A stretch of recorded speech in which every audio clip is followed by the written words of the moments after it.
കൊല്ലത്തുള്ള ഒരു ചെറിയൊരു പെൺകുട്ടി സ്കൂളിൽ പഠിക്കുന്ന ഒരു 3-7 വയസ്സുള്ള ഒരു പെൺകുട്ടീനെ സ്വന്തം ചെറിയച്ഛന് ലൈംഗികമായിട്ട് ചൂഷണം ചെയ്തു, സെക്ഷലി അബ്യൂസ് ചെയ്തു.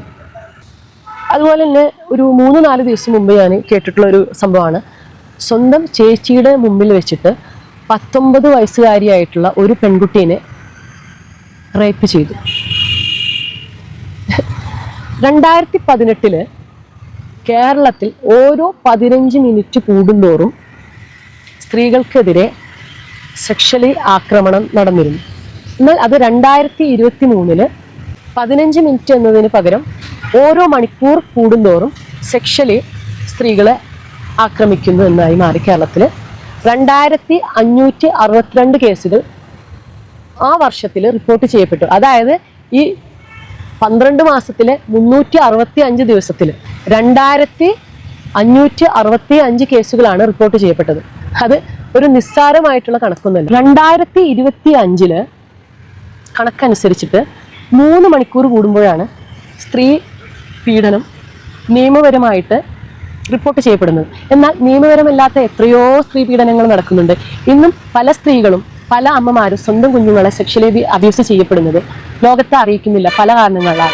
അതായത് മാനക്കേട്, മറ്റുള്ളവർ എന്ത് ധരിക്കുന്നു, നിയമത്തെ ഭയന്ന് എന്നുള്ളതിന് ഞാൻ പ്രത്യേകം കാരണം പറയാം. അതായത് വളരെ മോശമായിട്ടാണ് ഇപ്പോഴും നിയമപാലകന്മാർ സ്ത്രീകളോട് ഇടപെടുന്നത്, സെക്ഷലി അബ്യൂസ് ചെയ്യപ്പെടുന്ന ആക്രമിക്കപ്പെടുന്ന കുട്ടികളോടും സ്ത്രീകളോടും. പിന്നെ അതിലുപരി ഓരോ സ്ത്രീയും സമൂഹവും സ്ത്രീക്ക് നേരെയാണ് എപ്പോഴും കൈ ചൂണ്ടുന്നത്. സത്യത്തിൽ ആക്രമിക്കപ്പെട്ടിട്ടുള്ള ഒരു പെൺകുട്ടിക്ക്, ഒരു സ്ത്രീക്ക് നിയമത്തിൻ്റെ മാത്രമല്ല എല്ലാവരും അവളെ ശരിക്കും കെയർ ചെയ്യുകയാണ് വേണ്ടത്. എന്നാൽ യഥാർത്ഥത്തിൽ ഇന്നും കേരള സമൂഹത്തിന് അതിനുള്ള ഒരു മാനസിക ക്വാളിറ്റിയോ അല്ലെങ്കിൽ വികാസമോ ഒന്നും സംഭവിച്ചിട്ടില്ല എന്നതാണ് യാഥാർത്ഥ്യം. പിന്നെ എപ്പോഴും സ്ത്രീനെ സെക്ഷലി അബ്യൂസ് ചെയ്യപ്പെടുമ്പോൾ സ്ത്രീകൾ തന്നെ കൈ ചൂണ്ടുന്നത് സ്ത്രീകൾക്കെതിരെയാണ്. നീ അത്ര ഒരു സിറ്റുവേഷൻ ഉണ്ടാക്കിയത് കൊണ്ടല്ലേ, നീ അത്തരത്തിൽ വസ്ത്രം ധരിച്ചത് കൊണ്ടല്ലേ, അങ്ങനെ 100,000 കാര്യങ്ങൾ. അവൾക്ക് അവിടെ പോകേണ്ട ആവശ്യം ഉണ്ടായിരുന്നു, എന്തിനാണ് അവൾ അവിടെ അങ്ങനെ ഒരു 100,000 കാര്യങ്ങളാണ് സ്ത്രീക്കെതിരെ വിരൽ ചൂണ്ടുന്നത്. അതുമാത്രമല്ല, അബ്യൂസ് ചെയ്യപ്പെടുന്നവൻ അപ്പോഴും സമൂഹത്തിൽ ഒരു ജേതാവിനെ പോലെ വിലസുകയാണ് ചെയ്യുന്നത്. എത്ര സ്ത്രീകളുമായി ലൈംഗിക ബന്ധം പുലർത്തുന്നതോ സ്ത്രീകളുടെ എണ്ണം കൂടുന്തോറും പുരുഷന്റെ അതൊരു പദവിയായിട്ടാണ്, പ്രിവിലേജ് ആയിട്ടാണ് പണ്ട് മുതലേ നമ്മുടെ സമൂഹം കണക്കാക്കുന്നത്.